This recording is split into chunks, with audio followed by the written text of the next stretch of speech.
मैं प्रेम सर अपने YouTube channel प्रेम sir Alauli पर सभी छात्रों का स्वागत करता हूं। पिछले क्लास में हम लोग स्पीड के बारे में पढ़े थे, चाल के बारे में पढ़े थे। आज हम लोग वेग के बारे में पढ़ेंगे।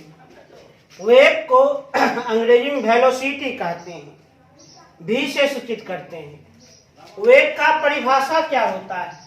सबसे पहले वेग का परिभाषा समझा जाए, परिभाषा जाना जाए।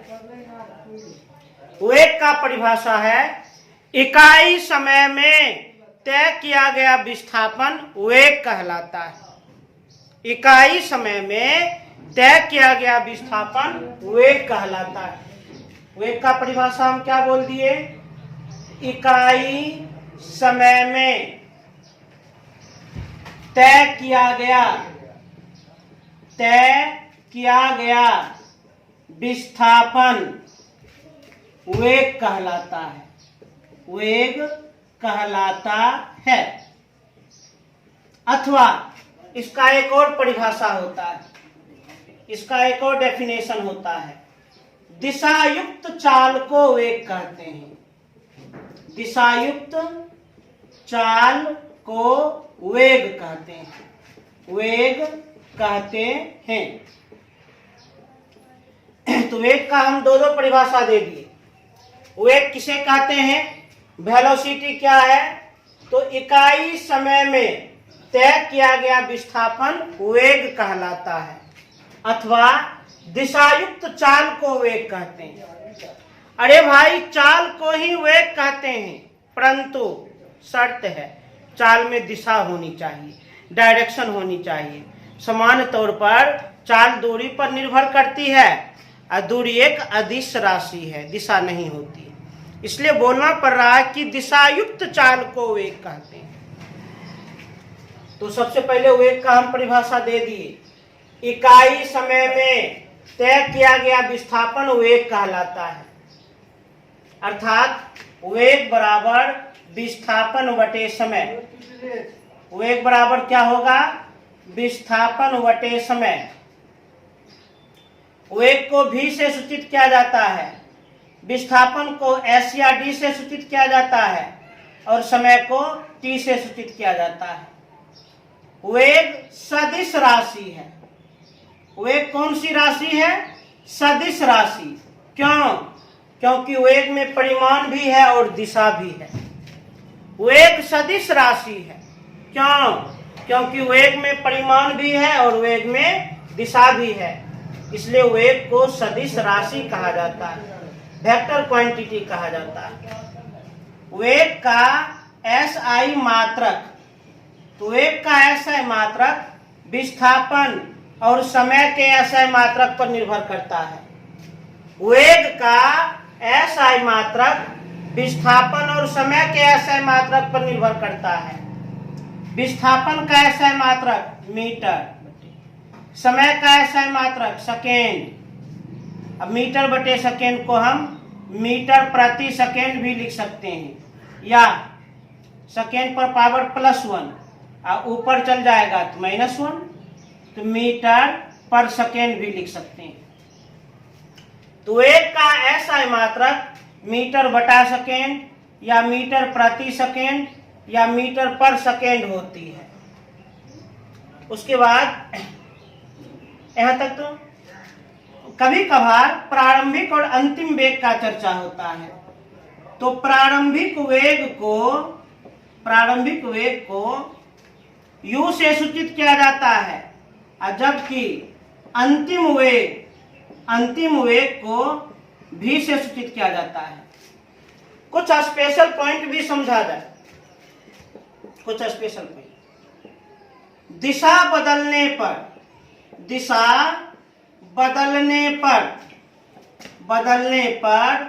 वेग भी बदल जाती है। वेग भी बदल जाती है, चेंज हो जाती है। दिशा बदलने पर वेग भी बदल जाती है। और दूसरा पॉइंट है, वेग का मान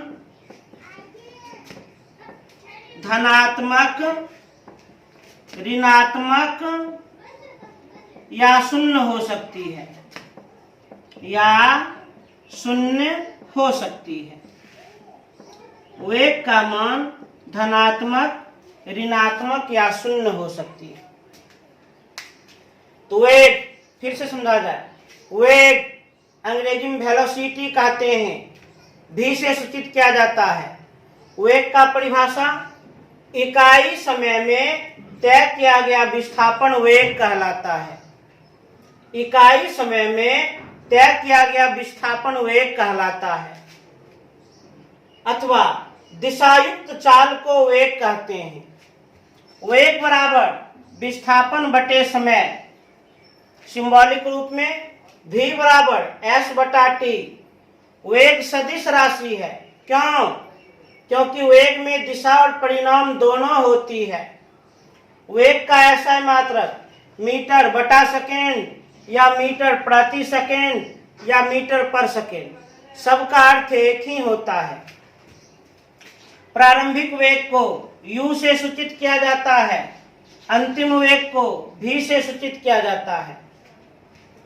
कुछ स्पेशल पॉइंट लिखाएं।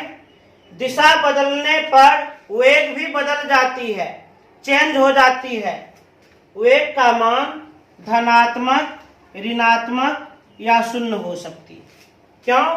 क्योंकि वेग निर्भर करती है विस्थापन पर, जबकि विस्थापन धनात्मक, ऋणात्मक या शून्य हो सकती है, इसलिए वेग भी धनात्मक, ऋणात्मक या शून्य हो सकती है।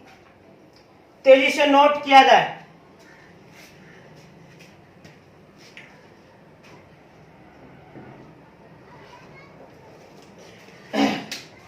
अब समझिए वेग के प्रकार।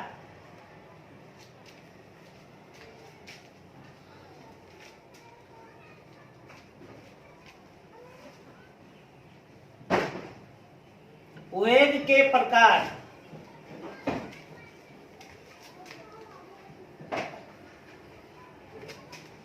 वेग के प्रकार। जिस तरह चाल चार प्रकार के होते हैं, जिस प्रकार चाल चार प्रकार के होते हैं, उसी प्रकार वेग भी चार प्रकार के होते हैं, वेलोसिटी भी चार प्रकार के होते हैं। वेग चार प्रकार के होते हैं। सबसे पहला है एक समान वेग। एक समान वेग, अंग्रेजी में इसे हम कहते हैं यूनिफॉर्म वेलोसिटी। Uniform velocity. एक समान वेग किसे कहा जाता है? क्या है परिभाषा? जब कोई वस्तु समान समय अंतराल में एक समान विस्थापन तय करे तो उस वस्तु के वेग को एक समान वेग कहते हैं। जब कोई वस्तु समान समय अंतराल में एक समान विस्थापन तय करे तो उस वस्तु के वेग को एक समान वेग कहते हैं। परिभाषा है, जब कोई वस्तु समान समय अंतराल में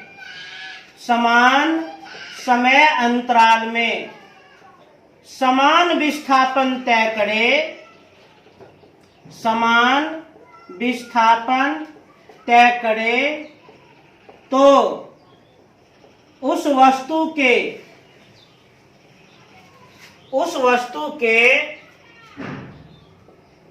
वेग को एक समान वेग कहते हैं। एक समान वेग कहते हैं। एक समान वेग किसे कहते हैं? परिभाषा हम कंप्लीट किए। जब कोई वस्तु समान समय अंतराल में समान विस्थापन तय करे तो उस वस्तु के वेग को एक समान वेग कहते हैं। जैसे कि मानकर चलिए, एक ट्रेन दिल्ली से पटना एक निश्चित डायरेक्शन में जा रही है, एक निश्चित दिशा में जा रही है।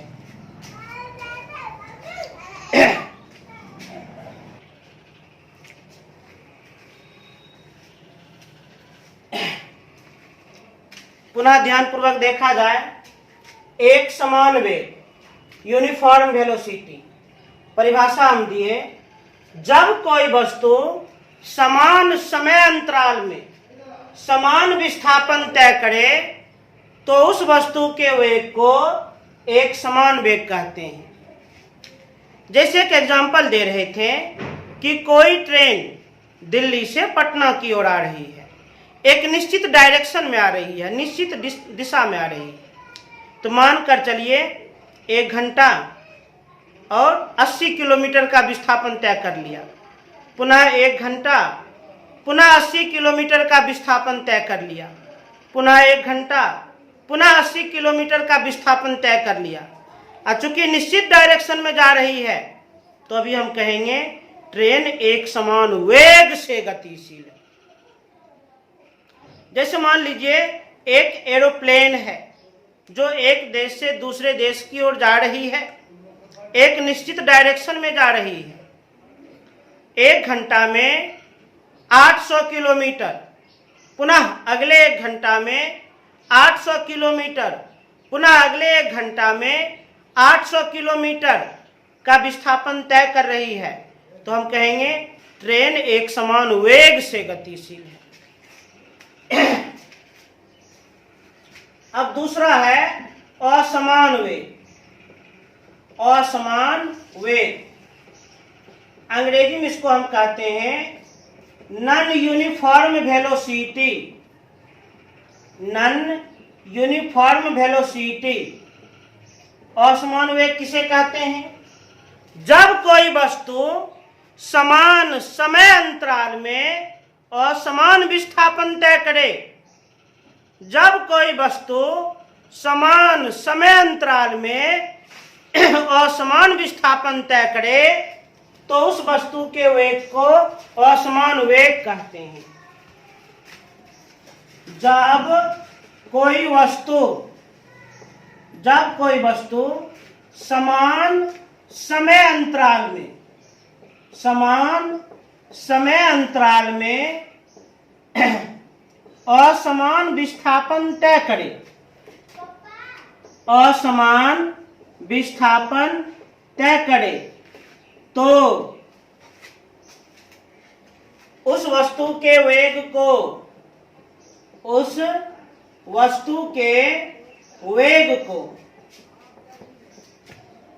असमान वेग कहते हैं। असमान वेग कहते हैं। असमान वेग किसे कहते हैं? जब कोई वस्तु समान समय अंतराल में, जब कोई वस्तु समान समय अंतराल में असमान विस्थापन तय करे तो उस वस्तु के वेग को असमान वेग कहते हैं। जैसे मान कर चलिए एक ट्रेन एक निश्चित डायरेक्शन में जा रही है, बंबई से दिल्ली, निश्चित डायरेक्शन में।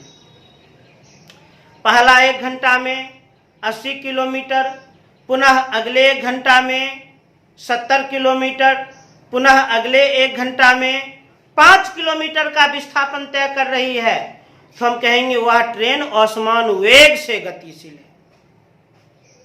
मानकर चलिए कोई एरोप्लेन एक देश से दूसरे देश एक निश्चित डायरेक्शन में जा रही है।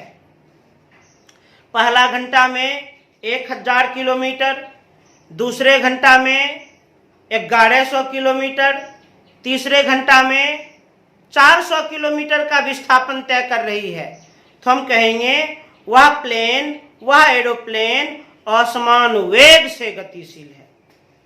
इस प्रकार हम कह सकते हैं जब कोई वस्तु समान समय अंतराल में असमान विस्थापन तय करे तो उस वस्तु के वेग को असमान वेग कहते हैं। अब तीसरा है तात्क्षणिक वेग। तात्क्षणिक वेग, अंग्रेजी में जिसे हम कहते हैं इंस्टैंटेनियस वेलोसिटी।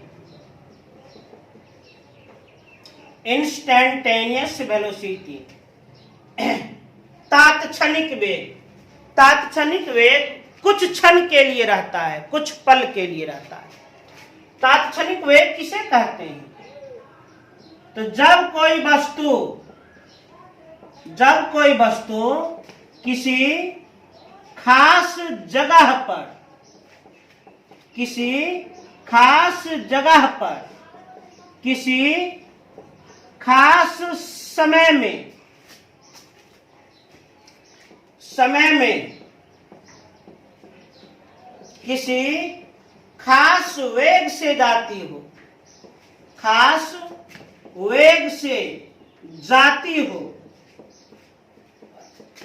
तो उस वस्तु के वेग को तात्क्षणिक वेग कहते हैं। तात्क्षणिक वेग कहते हैं। तात्क्षणिक वेग अंग्रेजी में से हम कहते हैं इंस्टेंटेनियस वेलोसिटी। तात्क्षणिक वेग कुछ क्षण के लिए होता है, कुछ पल के लिए होता है, अधिक समय के लिए नहीं होती है। जब कोई वस्तु किसी खास जगह पर, किसी खास समय में, किसी खास वेग से जाती हो, तो उस वस्तु के वेग को तात्क्षणिक वेग कहते हैं। मानकर चलिए कोई ट्रेन दिल्ली से पटना की ओर आ रही है, एक निश्चित डायरेक्शन में। बीच में मानकर चलिए ट्रेन का एक समान वेग है 120 किलोमीटर प्रति घंटा। ट्रेन को किसी खास जगह पर, किसी खास समय में एक पुल से गुजरना होता है। पुल की हालत काफी जर्जर है और पुल 2 किलोमीटर लंबा है। तो ट्रेन का ड्राइवर उस 2 किलोमीटर के अंतराल में ट्रेन का वेग 5 किलोमीटर प्रति घंटा कर लेता है। ये 5 किलोमीटर प्रति घंटा क्या है? तत्क्षण वेग है, कुछ क्षण के लिए है, कुछ पल के लिए है। पुनः पुल से उस पार हो जाएगी, पुनः जो उसका नॉर्मल वेग है उस वेग में पुनः वह गतिशील हो जाएगी। तो तात्क्षणिक वेग किसे कहते हैं? जब कोई वस्तु किसी खास जगह पर, किसी खास समय में, किसी खास वेग से गुजरती हो, तो उस वस्तु के वेग को हम तात्क्षणिक वेग कहते हैं। तात्क्षणिक वेग कुछ क्षण के लिए होती है, कुछ पल के लिए होती है। नंबर 4, औसत वेग। औसत वेग अंग्रेजी में से हम कहते हैं एवरेज वेलोसिटी। औसत वेग को अंग्रेजी में हम एवरेज वेलोसिटी कहते हैं। औसत वेग का परिभाषा किसी वस्तु के प्रारंभिक वेग और अंतिम वेग के औसत मान को औसत वेग कहा जाता है। औसत वेग किसी वस्तु के प्रारंभिक वेग और अंतिम वेग के औसत मान को औसत वेग कहा जाता है।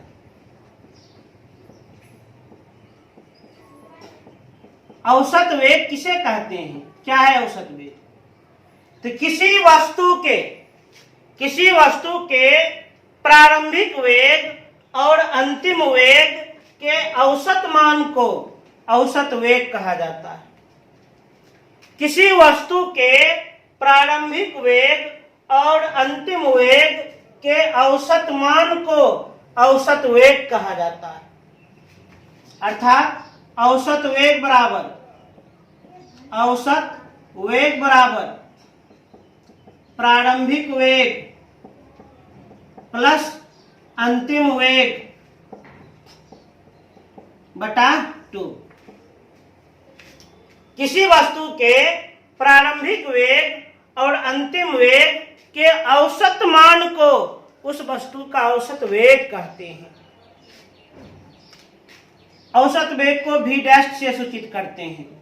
प्रारंभिक वेग को u से प्लस अंतिम वेग को v से बटा 2। औसत वेग का यह सूत्र हो गया। और जान लीजिए, कोई भी वेग हो, कोई भी वेलोसिटी हो, वेग का ऐसा मात्रक मीटर प्रति सेकेंड होता है।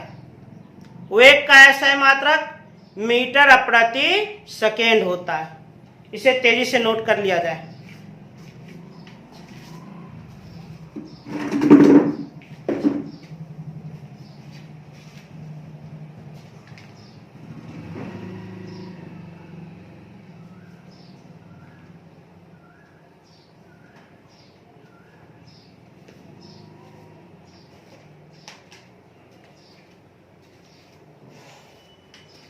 ये भी टॉपिक क्लियर हो गया। अब अगला टॉपिक समझिए, चाल और वेग में क्या अंतर है।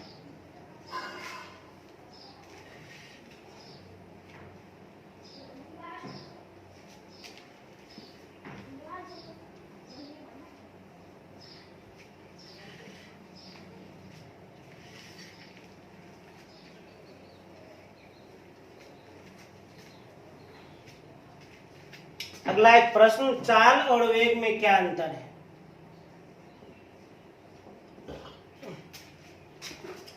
चाल और वेग में अंतर स्पष्ट करें। आराम से कर देंगे, कोई दिक्कत नहीं होगी। चाल को अंग्रेजी में स्पीड कहते हैं, स्पीड।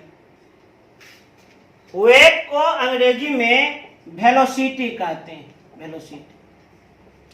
चाल और वेग में क्या अंतर है, तो सबसे पहला अंतर परिभाषा दे दीजिए। देते हैं परिभाषा। चाल किसे कहते हैं, तो इकाई समय में तय की गई दूरी को चाल कहते हैं।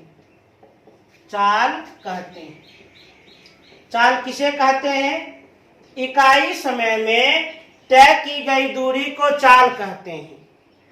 इकाई समय में तय की गई दूरी को चाल कहते हैं। वेग किसे कहते हैं, तो इकाई समय में तय किया गया विस्थापन वेग कहलाता है। वेग कहलाता है। इकाई समय में तय किया गया विस्थापन वेग कहलाता है, वेग। दूसरा अंतर, चाल अदिश राशि है। अदिश राशि है क्यों, क्योंकि चाल में केवल परिमाण होती है, दिशा नहीं। और वेग सदिश राशि है। क्यों, वेग में परिमाण भी होती है और दिशा भी होती है, दोनों।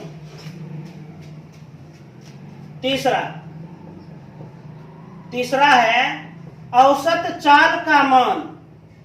औसत चाल का मान कभी भी शून्य नहीं हो सकता।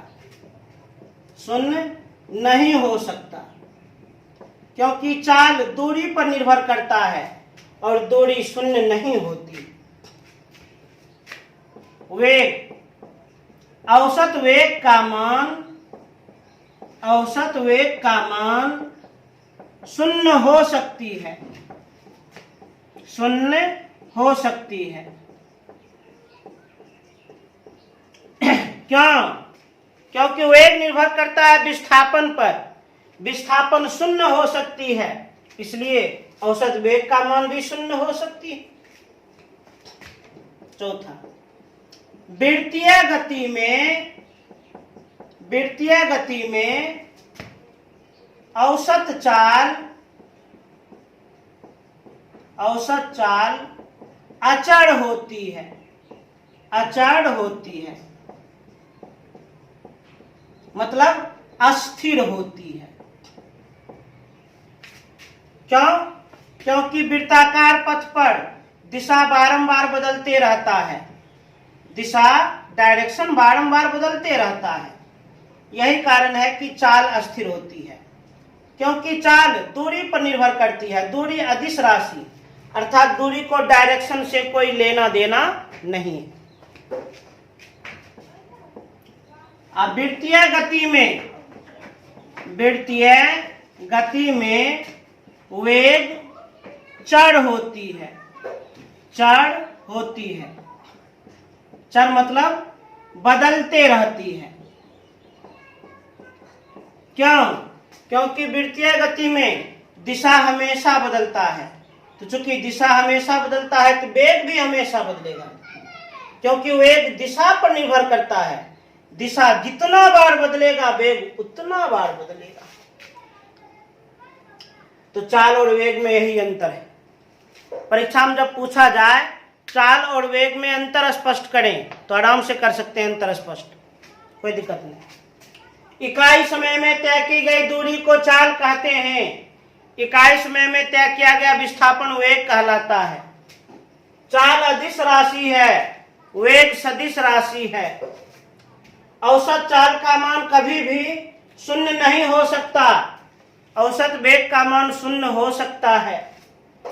वृत्तीय गति में औसत चाल अचर होती है, अब वृत्तीय गति में वेग चढ़ होती है। तो इसे नोट किया जाए।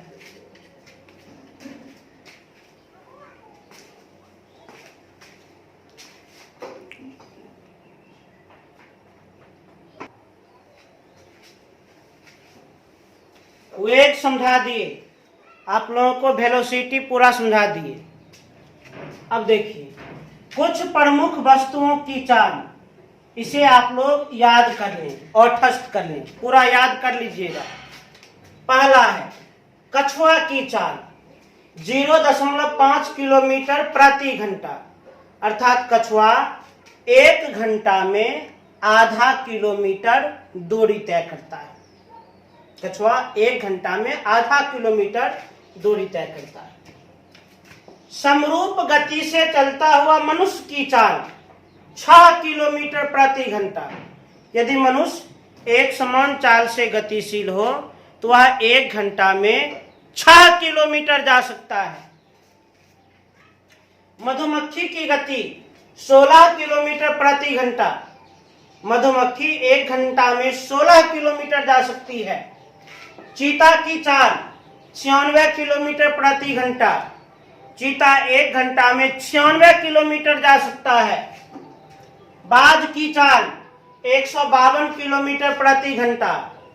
बाज 1 घंटा में 152 किलोमीटर जा सकती है।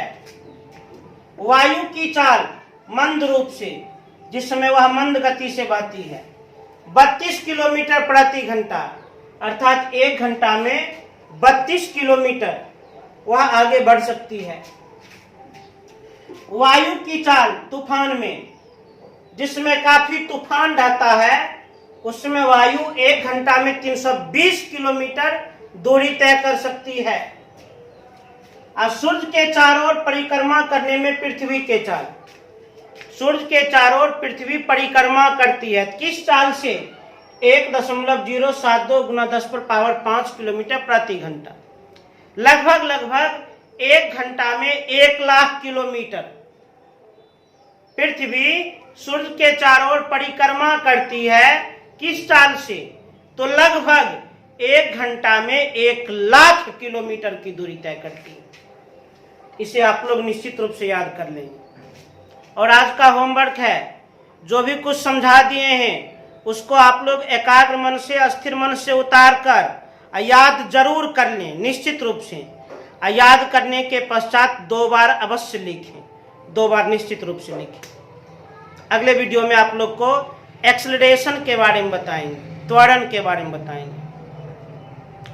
पुनः आप लोग से बोलना चाहेंगे कि चैनल को सब्सक्राइब करें, लाइक करें और अधिक से अधिक शेयर करें। धन्यवाद।